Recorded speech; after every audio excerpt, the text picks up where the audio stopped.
তেলেঙ্গানার হায়দ্রাবাদ শহরে অনুষ্ঠিত হয়ে গেল জাতীয় পর্যায়ের সিনিয়র ও ক্যাডেট টাইকোয়ান্ডো প্রতিযোগিতা।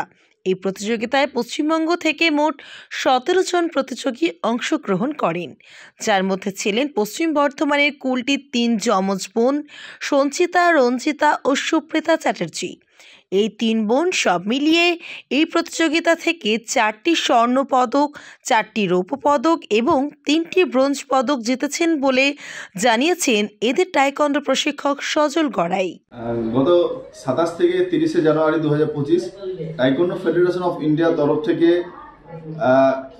সিনিয়র এবং ক্যাডেট ন্যাশনাল টাইকোয়ান্ডো চ্যাম্পিয়নশিপের আয়োজন করা হয়, যেটা তেলেঙ্গানা স্টেট টাইকোয়ান্ডো অ্যাসোসিয়েশন হায়দ্রাবাদে অনুষ্ঠিত করে।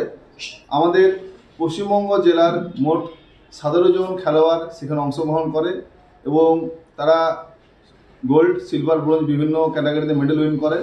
আমাদের পশ্চিম বর্ধমান জেলার কুলটি বিধানসভা অঞ্চলের মোট 4টে গোল্ড মেডেল, 4টে সিলভার মেডেল এবং 3টে ব্রোঞ্জ মেডেল আছে।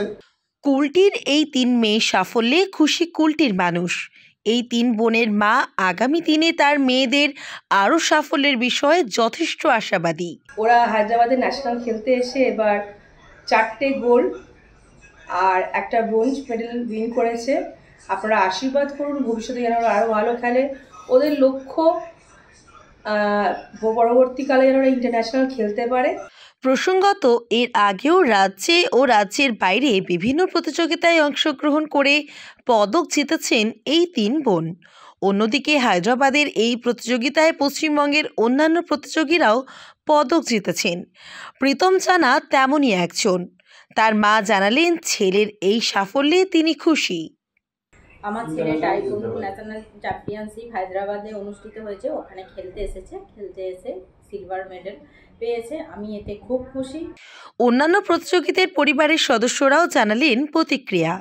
হায়দ্রাবাদ টাইকোয়ান্ডো খেলতে এসেছে, আমার ছেলে সিলভার মেডেল পেয়েছে, আরও যেমন ভবিষ্যতে ভালো করুক, আপনারা সবাই আশীর্বাদ করুন। তেলেঙ্গানায় পশ্চিমবঙ্গের যে তাইকোয়ান্ডো দলটি গিয়েছিল তার ম্যানেজার ছিলেন পার্থ জানা। তিনিও জানালেন এবারের প্রতিযোগিতার বিষয়ে। এরা এখানে এসে খুব ভালো পারফর্ম করেছে। আমি আশা করব যে স্টেট এদেরকে আরও ভালোভাবে সাহায্য করুক, এদের পাশে এসে দাঁড়াক, যাতে এরা ভবিষ্যতে আরও অনেক দূরে এগোতে পারে। Bureau report, SDTV news.